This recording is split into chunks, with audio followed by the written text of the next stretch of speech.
দেশেই আছেন আওয়ামী লীগের সাধারণ সম্পাদক ওবায়দুল কাদের। এবার এমনই দাবি করেছেন যুক্তরাজ্য প্রবাসী সাংবাদিক ইলিয়াস হোসেন। কিন্তু কোথায় আছেন তিনি? নানা গুঞ্জনের মাঝে এবার প্রবাসী সাংবাদিক ইলিয়াস হোসেন প্রকাশ করলেন চাঞ্চল্যকর তথ্য, যা বদলে দিতে পারে পুরো পরিস্থিতি। শেখ হাসিনার সবচেয়ে বিশ্বস্ত নেতা ওবায়দুল কাদেরের সর্বশেষ ট্র্যাক করা লোকেশন পাওয়া গেছে ঢাকার মোহাম্মদপুর এলাকা।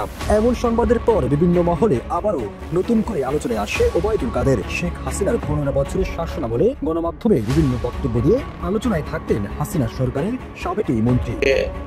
একটা 300 টাকার স্ট্যাম্পটা বললো যে আপনি পড়েন। তো আমি মনে করেছি আমার ব্যবসায়িক কোনো কাগজপত্র। আমি পড়ার পরে দেখলাম যে উনি সাথে সাথে আমাকে বললো যে আমি তোমাকে সময় দিচ্ছি, তুমি তাজিনকে ডিভোর্স করবা। স্ট্রেইট, আমি আর কোনো কথা শুনতে চাই না তোমার। যাকে তাজিন আপনার বিজনেস একটা শোতে প্রেজেন্টার ছিল, আপনার সঙ্গে ওইখানেই পরিচয় এবং সেখান থেকে আপনারা প্রেম করে বিয়ে করেছেন আমি যতটুকু জানি। তারপরে কি হলো? অর্থাৎ আপনার স্ত্রীকে সালমান কিভাবে তার নজরে পড়লো বা কিভাবে কি হলো একটু জানতে চাই আপনার কাছ থেকে। আসসালামু আলাইকুম দর্শক, নতুন একটা নিউজে আপনাকে স্বাগতম। প্রিয় দর্শক, ওবায়দুল কাদেরের দেশেই আত্মগোপনে থাকার চাঞ্চল্যকর তথ্য ফাঁস, কাদেরের মোবাইল ট্র্যাকিং, মোহাম্মদপুরের লোকেশন নিয়ে তোলপাড় এবং ব্যবসায়ীকে বাধ্য করে সালমান এফ রহমান কর্তৃক স্ত্রী এবং ব্যবসা হাতিয়ে নেওয়ার তথ্য প্রমাণ ফাঁসের ঘটনা ও প্রেক্ষাপট নিয়ে করা আমাদের আজকের ভিডিওটি অত্যন্ত গুরুত্বপূর্ণ। ভিডিওটি শুরু থেকে শেষ পর্যন্ত ধৈর্য সহকারে দেখে একটি লাইক দিয়ে সবাইকে শেয়ার করে দিন। আমাদের চ্যানেলে নতুন হলে চ্যানেলটি সাবস্ক্রাইব করে পাশে থাকা বেল আইকনে ক্লিক করে রাখুন। আমাদের ভিডিওটি আপনি বাংলাদেশের কোন জেলায় বসে দেখছেন বা শুনছেন সেইটি অবশ্যই কমেন্ট বক্সে কমেন্ট করে জানিয়ে দিতে ভুলবেন না। চলুন আর কথা না বাড়িয়ে ভিডিওটিতে একটি লাইক দিয়ে ধারাবাহিকভাবে আজকের বিস্তারিত খবরগুলো দেখে আসি। দেশেই আছেন আওয়ামী লীগের সাধারণ সম্পাদক ওবায়দুল কাদের। এবার এমনই দাবি করেছেন যুক্তরাজ্য প্রবাসী সাংবাদিক ইলিয়াস হোসেন। কিন্তু কোথায় আছেন তিনি? বিস্তারিত জানাচ্ছেন আরিফ হাসান। সরকারকে পালাতে বলে, পালাবার পথ নাকি খুঁজে পাবে না। ফখরুল সাহেব পালিয়ে তো আছেন আপনারা।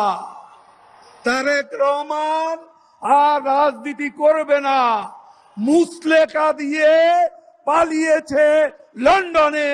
7 বছরের দণ্ডিত পলাতক আসামি আপনাদের নেতা ভারপ্রাপ্ত চেয়ারম্যান তারেক রহমান পালিয়ে যায়, আমরা পালাতে জানি না। 5 আগস্টের ছাত্র জনতার তীব্র আন্দোলনের মুখে দেশ ছেড়ে পালিয়েছেন ক্ষমতাচ্যুত প্রধানমন্ত্রী শেখ হাসিনা। সাথে সাথে গা ঢাকা দিয়েছেন দলটির তৃণমূল থেকে কেন্দ্রীয় নেতাকর্মীরাও। অনেকে গ্রেপ্তার হয়েছেন। জুলাই গণহত্যার অভিযোগে তাদের বিচার এখন আদালতে চলমান। তবে শুরু থেকে আত্মগোপনে রয়েছেন আওয়ামী লীগের সাধারণ সম্পাদক ওবায়দুল কাদের। দলটির অন্যান্য পলাতক নেতাকর্মীদের অবস্থান সামনে আসলেও ওবায়দুল কাদের অন্তরালেই রয়েছেন। সরকার পতনের পর কেউ কেউ দাবি করেছেন তিনি 5 আগস্টে যশোর সীমান্ত দিয়ে ভারতে চলে গেছেন। কেউ দাবি করছেন তিনি সংযুক্ত আরব আমিরাতে অবস্থান করছেন। আবার কিছু সূত্র বলছে তিনি গণ অভ্যুত্থানের পরও 3 মাস 5 দিন দেশেই ছিলেন। নানা গুঞ্জনের মাঝে প্রবাসী সাংবাদিক ইলিয়াস হোসেন এবার প্রকাশ করলেন চাঞ্চল্যকর তথ্য। সোমবার সকালে নিজের ভেরিফাইড ফেসবুকে দেওয়া এক পোস্টে ইলিয়াস হোসেন দাবি করেন ওবায়দুল কাদের দেশে থাকার খবর জেনেছেন তিনি। পোস্টে ইলিয়াস লেখেন, অত্যন্ত বিশ্বস্ত সূত্রে জেনেছি ওবায়দুল কাদের দেশেই আছেন। তিনি দেশ ছেড়েছেন কিংবা মারা গিয়েছেন এসব খবর পরিকল্পিতভাবে ছড়ানো হচ্ছে। এর আগে ওবায়দুল কাদের মারা গেছেন দাবিতে বিভিন্ন গণমাধ্যমের ফটোকার্ড সামাজিক মাধ্যমে ভাইরাল হয়েছে। তবে তথ্য যাচাইকারী প্রতিষ্ঠান টিউমার স্ক্যানার বলছে প্রচারিত ফটোকার্ডগুলো ছিল ভুয়া।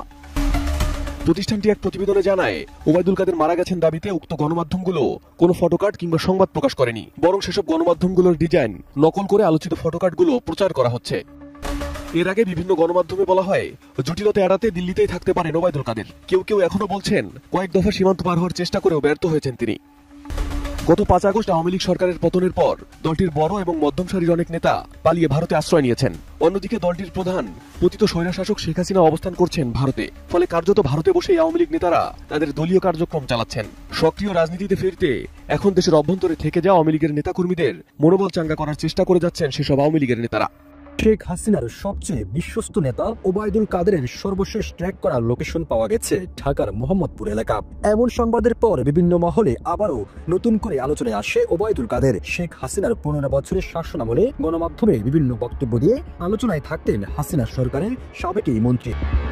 রক্তক্ষয়ী গণঅভ্যুত্থানে শেখ হাসিনার পতনের পর ওবায়দুল কাদেরের পালিয়ে যাওয়া নিয়ে নানা তথ্য গণমাধ্যমে প্রকাশ হয়। কখনো সিলেটে অবস্থান, কখনো হংকং, আবার কখনো ভারতের মেঘালয়ে পালিয়ে যাওয়ার খবর গণমাধ্যমে শোনা গেলেও কার্যত এখন পর্যন্ত ধরাছোঁয়ার বাহিরে রয়েছেন ফ্যাসিস্ট শেখ হাসিনার দোসর ওবায়দুল কাদের। ওবায়দুল কাদেরের কল লিস্ট ট্র্যাকিংয়ে জানা গেছে ৫ আগস্টে সর্বশেষ ওবায়দুল কাদেরের ব্যবহৃত ফোন নম্বরটি লোকেশন দেখায় ঢাকার মোহাম্মদপুরে। এরপর থেকে বন্ধ হয়ে যায় কাদেরের ফোন। RICL TNX, যুগের পর যুগ স্থাপনা থাকে মজবুত। সর্বশেষ নাগরিক টিভি নাজমুস সাকিবের উপস্থাপনা একটি ভিডিওতে নবাগত নায়িকা মেঘালয় মৃত্যুর রহস্য নিয়ে ওবায়দুল কাদেরের লালসার শিকার হয়েছেন প্রয়াত এই নায়িকা। ছাত্র জনতার গণঅভ্যুত্থানের মুখে গেল বছরের ৫ আগস্ট পতন হয় আওয়ামী লীগ সরকারের। এ সময় দলটির সভানেত্রী ফ্যাসিস্ট শেখ হাসিনা দেশ ত্যাগ করে ভারতে আশ্রয় নেন। শেখ হাসিনা পালিয়ে যাওয়ার পর আওয়ামী লীগের অনেক নেতাকর্মী গ্রেপ্তার বা পলাতক রয়েছেন। একটা ৩০০ টাকার স্ট্যাম্পটা বললো যে আপনি পড়েন। তো আমি মনে করেছি আমার ব্যবসায়িক কোনো কাগজপত্র। আমি পড়ার পরে দেখলাম যে উনি সাথে সাথে আমাকে বললো যে আমি তোমাকে সময় দিচ্ছি, তুমি তাজিনকে ডিভোর্স করবা স্ট্রেইট, আমি আর কোনো কথা শুনতে চাই না তোমার। যাকে তাজিন আপনার বিজনেস একটা শোতে প্রেজেন্টার ছিল, আপনার সঙ্গে ওইখানেই পরিচয় এবং সেখান থেকে আপনারা প্রেম করে বিয়ে করেছেন আমি যতটুকু জানি। তারপরে কি হলো, অর্থাৎ আপনার স্ত্রীকে সালমান কিভাবে তার নজরে পড়লো বা কিভাবে কি হলো একটু জানতে চাই আপনার কাছ থেকে বিস্তারিত। আমরা তো খুব সফল ব্যবসায়ী ছিলাম, আমার প্রত্যেকটা বিজনেসই খুব ভালো ছিল তখন। আমরা একটা এলপিজি বেসড একটা ইন্টিগ্রেটেড একটা প্রজেক্ট করি মংলাতে, খুলনাতে। তো সেই সময় ওই প্রজেক্টটা বাংলাদেশের একটা স্টেট অফ আর্ট একটা ফ্যাক্টরি ছিল। তো আমরা রূপালী ব্যাংক থেকে ফাইন্যান্স নিয়ে এই প্রজেক্টটা করি। তো তখন আরো কয়েকটা বাংলাদেশের অনেক বড় বড় কয়েকটা group like Orion, S Alam, Navana, এরাও এই ধরনের ফ্যাক্টরিগুলো শুরু করে। তো আমরা এটা ইউরোপিয়ান ট্রাঙ্কিতে করেছিলাম। আমার ব্যাংক লোন ছিল অত্যন্ত কম, এবং সেই সময় দেখা যায় আমার পরে যারা মেশিনপত্র নিয়ে আসছে, মংলা পোর্ট এবং এনবিআর সবার মেশিনপত্র খালাস করার থেকে বিরত ছিল।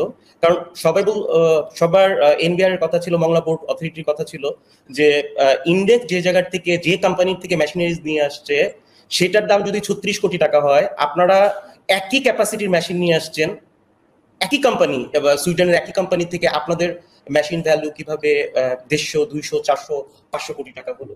তো এটা বেসিক্যালি সালমান এফ রহমান সাহেবের কানেও গেল যে আমরা খুব অল্প টাকা দিয়ে একটা খুব ভালো ফ্যাক্টরি করেছি। এবং ওই এলাকায় মংলায়, আমি যে এলাকায় করেছি, সবাই হাসাহাসি করতো যে আমি যখন ফ্যাক্টরিটা শুরু করলাম যে এই ধরনের প্রত্যন্ত এলাকায় কোনো রাস্তা ছিল না, এই এত অল্প টাকা কিভাবে ফ্যাক্টরিটা হলো। তো তাজিনের সাথে যেহেতু সালমান সাহেবের ২১ টিভি সূত্রেই একটা পরিচয় ছিল, তো উনি একসময় শুনে তাজিনের সাথে কমিউনিকেশন করে আমাদের ফ্যাক্টরিটা উনি ভিজিটে আসলো। উনি এবং উনার সাথে তৎকালীন বেক্সিমকো ফার্মার যিনি এমডি ছিলেন পাপন সাহেব, ওনারা আসলেন। এসে দেখে বললো যে আউটস্ট্যান্ডিং, তুমি এত অল্প টাকায় এত সুন্দর একটা ফ্যাক্টরি করেছো এবং অল ইউরোপিয়ান টার্কি মেশিন। এরপরে একটু ওনার সাথে পারিবারিকভাবে আমাদের একটু ভালো সম্পর্ক হলো। এরপরে আমি আরেকটা প্রজেক্ট করলাম পটুয়াখালীতে, কুয়াকাটায় একটা অত্যাধুনিক কোল্ড স্টোরেজ, ব্লক আইস। আমরা ইলিশ মাছটা ফ্রিজ করতাম এবং ব্লক আইস কৃষকের জেলেদের কাছে ব্লক আইস এবং তেল দিতাম। এগেইনস্ট অফ দিস ওরা আমাদের ইলিশ মাছ যেটা ধরতো ন্যায্য মূল্যে ওরা আমাদের দিয়ে দিত। তো এই ধরনের ৪-৫টা আমি খুব ভালো তখন আমার প্রজেক্ট ছিল। তো সালমান সাহেব এগুলো ভিজিট করার পরে তখন যেটা বেসিক্যালি হয়েছিল, সালমান সাহেবকে কোনো ব্যাংক ফাইন্যান্স করতে ছিল না ওনার কিছু সমস্যার কারণে। তো উনি বারবার তাজিনকে ইনসিস্ট করছিল যে কোনোভাবে আমাদের এই বিজনেসে ঢুকা যায় কিনা। তো একটা সময় তাজিনের কথা হলো, বাবার বয়সী একটা লোক, তোমার বাবা যদি তোমার কাছে এইভাবে রিকোয়েস্ট করতো, তুমি তো রিজেক্ট করতে পারতাম না, তুমি এইটা, তোমার বাবার বয়সী একটা লোক, আমরা আসি। তো সালমান সাহেব তখন খুব অত্যন্ত আন্তরিকভাবে বললো যে আমরা কখনোই পার্টনারশিপ বিজনেসে যাই না। তো আমি বললাম যে আপনার সম্পর্কে তো মার্কেটে অনেক ধরনের কথাবার্তা, আপনি বিজনেস নিয়ে নিবেন, ওভার বড় করবেন, 10 টাকার প্রজেক্ট 100 টাকা করে ফেলবেন।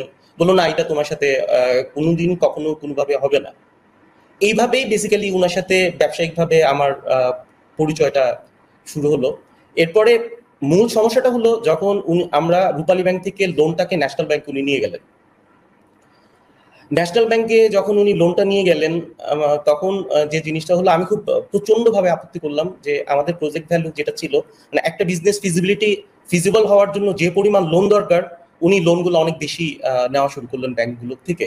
এবং তখন আসলে যেটা সত্যিকার অর্থ হয়েছে, সে সময় উনি এত প্রচন্ড রকম ক্ষমতার অধিকারী ছিল যে আমার সর্বোচ্চ দিয়ে আমি চেষ্টা করেছি, বোর্ড মিটিং আমি বলেছি, আমি ওনার ছেলের সামনে, ওনার ভাইয়ের সামনে আমি চেষ্টা করেছি আমার ভয়েস রেজ করার জন্য যে আপনি এগুলো ঠিক করতেছেন, এগুলো ভুল করতেছেন। কারণ বিজনেসটা ফাইনালি কিন্তু এটা একটা লুজিং কনসার্ন হয়ে যাবে। ব্যাংক থেকে যখনই আপনি একটা ফিজিবল প্রজেক্টকে ওভার বরোইং করবেন, এটা কখনো আর ফিজিবল বিজনেসে থাকবে না। এই কয়েকটা বিজনেস নিয়ে ওনার শুরু হলো। ওনার সাথে আমার কনফ্লিক্ট। গ্লোবাল এলপিজি আরেকটা আমার ফ্যাক্টরি ছিল। তো গ্লোবাল এলপিজির ব্যাপারে আমার প্রচন্ড আপত্তি ছিল যে আমি 1 টাকাও ওভার বরোইং করবো না। কারণ দিন শেষে আপনার যে বয়স, আপনার যদি কিছু হয়, টোটাল লাইবিলিটি তো আমার উপরে চলে আসবে। আমি এটা কোনোভাবেই আমার পক্ষে সম্ভব না। তো উনি বললো যে তুমি তাজিনের নামে শেয়ার ট্রান্সফার করো। তাজিন তো আমার সাথে কমফোর্ট ফিল করছে, তোমার তো অনেক বিজনেস আছে, তোমার তো এগুলা কোনো সমস্যা না। তো আমি বললাম যে আপনি আমার ব্যাংক অ্যাডজাস্ট করে দেন, তাজিনের ব্যাংক অ্যাডজাস্ট করেন, আমরা আপনার সাথে বিজনেস করবো না। তো ওনার সাথে অলমোস্ট আমার একটা ফাইনাল ডিল হয়ে গেল যে উনি আমার ব্যাংক করবেন, এবং উনি অ্যাকর্ডিংলি আমার লাইবিলিটি গুলো উনি ব্যাংকে না দিয়ে উনি আমার শেয়ার গুলো, একটা কোম্পানির শেয়ার উনি টেক ওভার করে দিল। তো আমি দেখলাম যে এখন উনি অত্যন্ত প্রভাবশালী লোক, এইভাবে আমার একটা এক্সিট পয়েন্ট নেওয়া আমার জন্য বেটার। তো আমি তাজিনকে বললাম যে তাজিন, তুমিও তোমার কোনোভাবে ওয়ে নেই, তুমি একজন হাউস ওয়াইফ, আমি আমার শেয়ার গুলো তোমার নামে দিয়েছি, তুমি বিজনেসে আসো নাই, বিজনেস এরিনাটা ডিফারেন্ট। তো তুমি এটা, আমি যখনই তাজিনের শেয়ার গুলো সালমান সাহেবকে বললাম যে আপনি এটাও সেটেল করে ফেলেন, কারণ আমার গুলশানের বাড়ি অনেক কষ্ট করে, কারণ আপনি কনক ভাই আমাকে দেখেছেন, আমি অনেক কষ্ট করে এই বিজনেস গুলো আমি শুরু করেছি। আমার বিয়ের পরের একদম খুব রক্ত ঘাম করা পয়সায় গুলশানের বাড়িটা। তো আমি তাজিনের নামে এই বাড়িটা আমরা বিয়ের পরে একরকম মানে উপহারের মতো তাজিনকে আমি এটা গিফট করি। হঠাৎ আমি শুনতে পারলাম যে এই বাড়িটা তাজিন মর্টগেজ করেছে আইএফআইসি ব্যাংকে, সালমান সাহেবের আরেকটা প্রজেক্টের অ্যাগেইনস্টে। তো খুব নর্মালি তো আমার রিয়াক্ট করার কথা, আমি সেইভাবেই রিয়াক্ট করি। হয়তো আমার ব্যবহারটা একটু ছিল, একটু আমি কর্কশ ভাবেই হয়তো বলেছি। কারণ আপনি কনক ভাই, আমার কনজুগাল লাইফে তাজিনের সাথে 10 বছর সম্পর্ক ছিল। তাজিন কখনো বলতে পারবে না আমি কখনো মানে একটু জোরে কথা বলেছি ওর সাথে বা খারাপ ব্যবহার করেছে। আমাদের 10 বছরের বিয়ের সময় ভিতরে তাজিনের অনেক ক্ষোভ ছিল আমার প্রতি, যে হাজবেন্ড ওয়াইফের অনেক সময় ঝগড়া হয়, মনোমালিন্য হয়, তোমার সাথে আমার কোনো উপায় নাই ঝগড়া করার।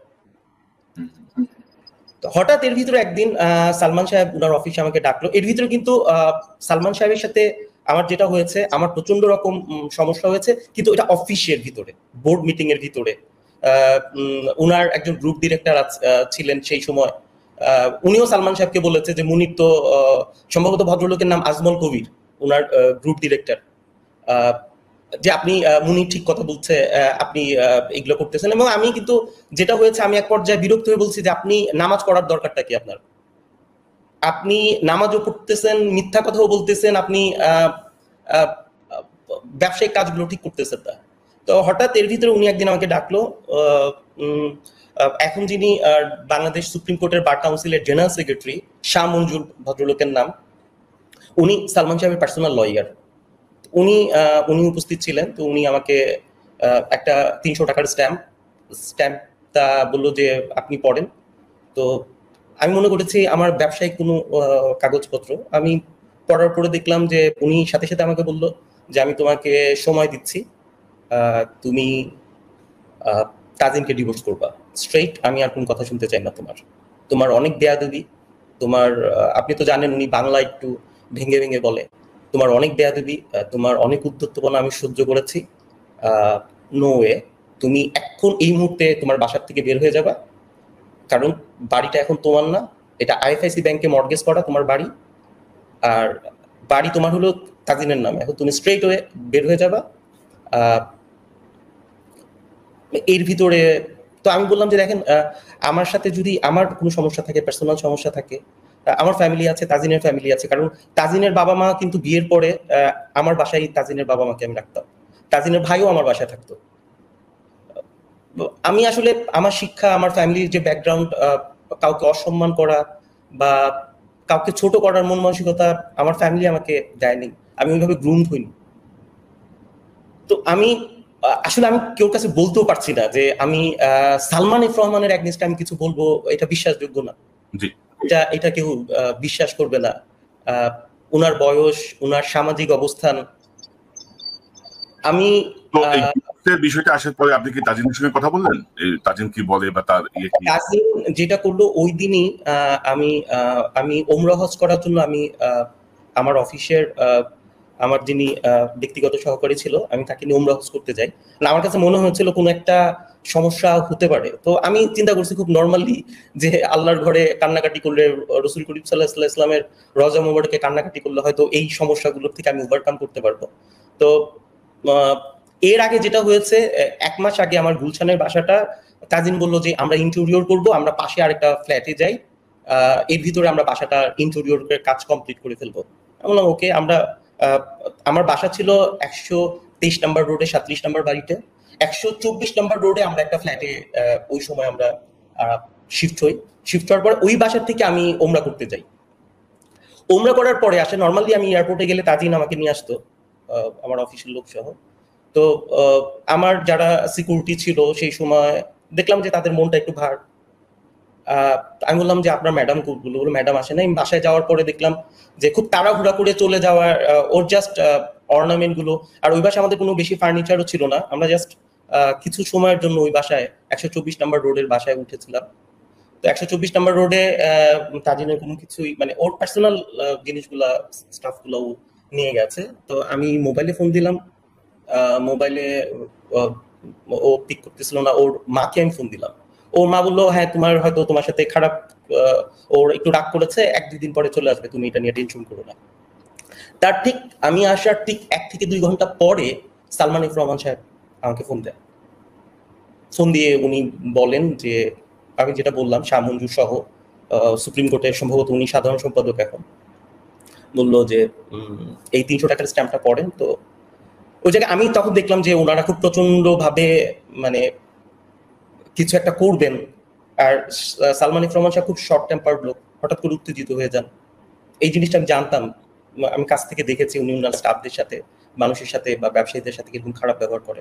তো আমি বললাম যে আমি যদি এই ধরনের কিছু হয়, এটা তাজিনের ফ্যামিলির আমাকে বলতে হবে, তাজিনের আমাকে বলতে হবে।